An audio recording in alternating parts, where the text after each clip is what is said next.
Bharatiya Janata party का alliance Maharashtra में जरूर है, राजस्थान में ऐसा कोई कुछ नहीं है। न आज तक शिवसेना ने कभी कोई अपना कैंडिडेट यहाँ उतारा है, ना भारतीय जनता पार्टी ने कोई जगह खाली छोड़ी है। आज कोई सोचता है कि ऐसा हो जाएगा तो ये भविष्य की गर्भ में है। मैं तो इस बात को मानता नहीं, और मुझे कहीं भी लगता नहीं कि भारतीय जनता पार्टी को किसी के साथ अलायंस करने की कोई जरूरत है। भारतीय जनता पार्टी आज इतनी मजबूती से चुनाव लड़ रही है, हमारे पास हर विधानसभा पर विधायक हैं, प्रत्याशी हैं, और वो बड़ी मजबूती के साथ चुनाव लड़ेंगे, इसमें कोई दो राय नहीं है।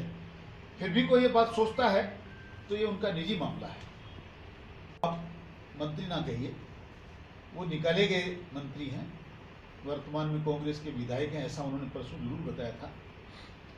और मैं एक बात करूँ आप लोगों से, बड़ा अच्छा प्रश्न आपने किया है। ये बातें कम से कम व्यक्ति का नाम और उसकी गरिमा, उसकी रेपुटेशन को देखकर फिर करनी चाहिए। 2013 में उन जनाब की राजनीतिक शुरुआत हुई, लोक जनशक्ति पार्टी की टिकट लेकर आए, चुनाव लड़ा, जीते, और 5 साल कभी जेल में कभी बाहर, यही ड्रामा 5 साल चलता रहा। उदयपुर वाटी का भविष्य इतना खराब रहा कि उन्होंने उदयपुर वाटी को बहुत गर्त में धकेल दिया। फिर सौभाग्य से उनको जीत हासिल हुई, पर लोक जनशक्ति पार्टी से नहीं, बहुजन समाज पार्टी से। बहुजन समाज पार्टी के ऐसे बहन माननीय मायावती जी का दामन थाम कर उन्होंने उनके साथ इतनी बड़ी चीटिंग की और कांग्रेस में जाकर शामिल हो गए, कांग्रेस का सरकार का अंग बन गए, मंत्री बने। 5 साल पूरे गुजरे नहीं, पुनः कांग्रेस में जाकर मिले, 2013 में हारे, तो बहुत कम समय तक कांग्रेस के साथ रहे, फिर बहुजन समाज पार्टी का दामन थामा, फिर जीते, और जीतते ही पुनः उन्होंने कांग्रेस के साथ समझौता किया, फिर मंत्री बने। और ये खेल जो छोड़ना पकड़ना, ये लगातार पिछले 15-20 साल से, जितनी उनकी राजनीतिक उम्र है उतनी सारी उम्र में उन्होंने इसके साथ साथ कुछ किया नहीं। यानी कभी किसी को धोखा दिया, कभी किसी को धोखा दिया, कभी किसी का दामन थामा, कभी किसी का दामन थामा। ये चोली दामन का साथ खेल खेलना उनका बहुत पुराना काम है। आज 15 साल के बाद उन्होंने शिवसेना का दामन थामा है, बेटे की कसम खाई है कि मैं इसके जन्मदिन पर कभी झूठ नहीं बोलूंगा, और शिंदे साहब आपसे बेईमानी नहीं करूंगा, तो मैं आपसे निवेदन करूं। ऐसा उन्होंने एक बार नहीं, अनेकों बार लोगों को धोखा दिया है। कहा था माननीय गहलोत साहब का कोई मुकाबला नहीं, उनके बराबर कोई मुख्यमंत्री नहीं, वैसा कोई नेता नहीं, इनका बड़ा एहसान मुझ पर है, और उनको ऐसा धोखा दिया कि आज वो गाली गलौज पर उतर आए। फिर मैंने सचिन पायलट साहब से कहा कि वो बहुत अच्छे नेता हैं, युवा हैं, और मेरे बेटे ने मुझे बार बार दबाया है, इसलिए मैं सचिन पायलट के साथ जा रहा हूँ। सारी चीजें 6 महीने में भुला दी। पर वो इन चीजों में मैं तो मानता हूँ वो धोखा लोग खाते हैं, क्योंकि उन्होंने कहा है कई बार कि मैं जिसका लेता उसका देता नहीं, और किसी के साथ रहता नहीं। मैं कांग्रेस से जीतूं कि बसपा से जीतूं, जीतता हूँ तो जैसे ही मंत्री बनता हूँ अपना काम करता हूँ, चुनाव आने के समय इनकी दरी फेंकता हूँ, वो जो पीछे रहता है वो अपनी दरी को खुद संभाले। तो वैसे तो इन पार्टियों को सोचना चाहिए, हम किस आदमी को साथ जोड़ रहे हैं, उसका साथ कितने दिन हमारे साथ रहेगा, ये शिंदे साहब को सोचना चाहिए। बाकी मुझे इस बात की कोई ज़्यादा चिंता इसलिए नहीं है कि मैं उनकी फितरत को जानता हूँ और पूरा समझता हूँ, वो कब किस व्यक्ति को धोखा देंगे, कब किसका दामन थामेंगे, कब किसका दामन पकड़ेंगे, इन बातों को मैं पहले से ही जानता हूँ, इसलिए मुझे इस बात की कोई ज़्यादा चिंता होती नहीं। का दुर्भाग्य जरूर है, मैंने पहले भी कई बार मेरी सभाओं में और आप लोगों के मीडिया की कॉन्फ्रेंस में कहा है कि कांग्रेस नहीं है, ये भानुमति का कुनबा है। बहुत बार मैंने आप लोगों को कहा है, ये कहीं की ईंट कहीं का रोड़ा, भानुमति का कुनबा जोड़ा। कोई सपा से आया, कोई बसपा से आया, कोई कांग्रेस से आया, और 1 से 102 लोगों की एक टोली ने मिलकर ऐसा कोहराम मचाया, इतनी लूटपाट मचाई राजस्थान में कि वो अपने घर भरने के में इतने मशगूल रहे, हर एक विधायक अपने अपने क्षेत्र का मुख्यमंत्री बन गया। और यही कारण है कि राजस्थान की अबलाओं के साथ बलात्कार हुए, बेटियों के साथ बलात्कार हुए, नाबालिगों के साथ बलात्कार हुए, नदियों के सीने छलनी कर दिए गए, आयरन ओर की तस्करी हुई, मंदिर माफी की जमीनों पे कब्जा हुआ, और गाहे बगाहे मात्र उदयपुर वाटी में नहीं, पूरे राजस्थान में ये खेल इसलिए हुआ कि सरकार चलाना गहलोत साहब की इतनी बड़ी मजबूरी हो गई कि उन्होंने इनको बिल्कुल बेलगाम छोड़ दिया।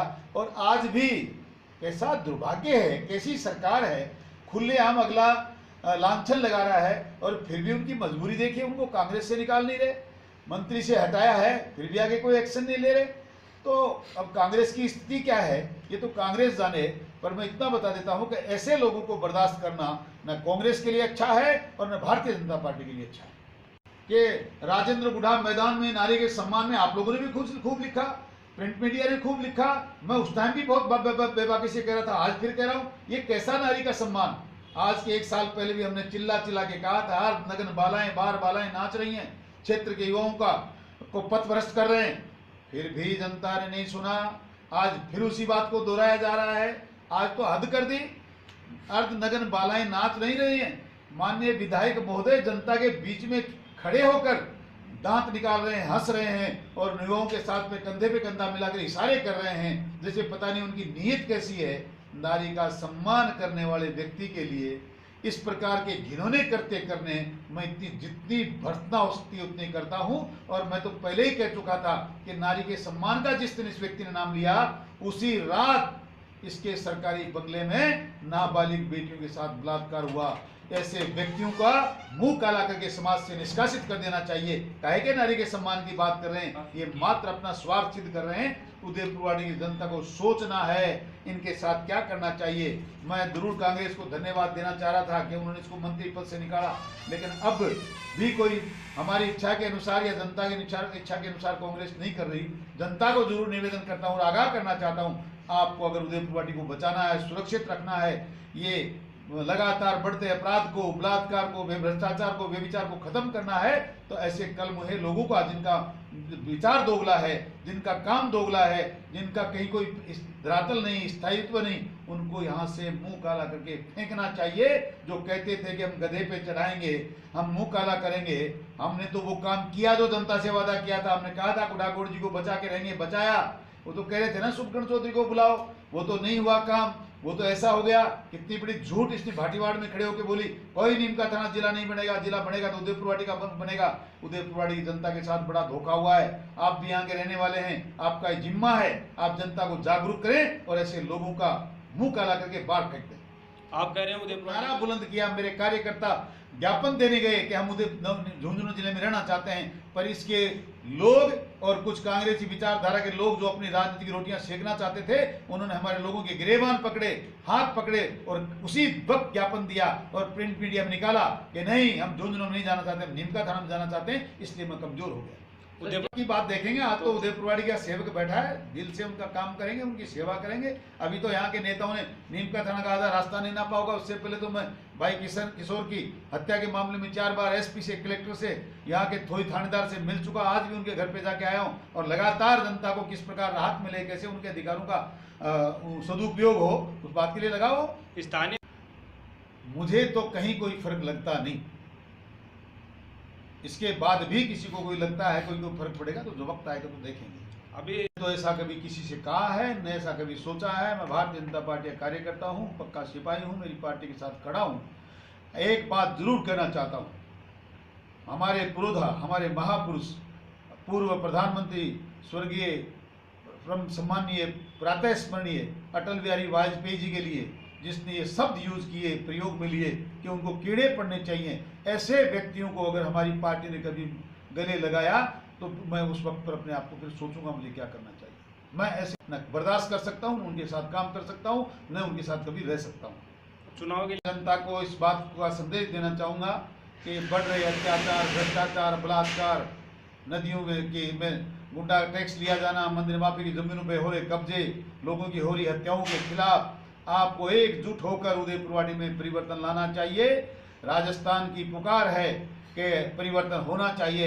ऐसे चोर लुटेरों को जो कभी कहीं और कभी कहीं जाते हैं, जिनका कोई स्थायित्व नहीं, जो जनता को धोखा दे रहे हैं, जो पार्टियों को धोखा दे रहे हैं, उनको बेनकाब करिए और एकजुट संगठित होकर अपना नेतृत्व चुनिए, ताकि 2013 से लेकर 18 तक जिस प्रकार उदयपुरवाड़ी में रामराज रहा, उस रामराज की पुनः स्थापना हो और एक अच्छा जनसेवक आपकी सेवा करे, जनता के हितों की रक्षा करे, ऐसा उनको करना चाहिए ताकि उदयपुरवाड़ी का विकास हो सके।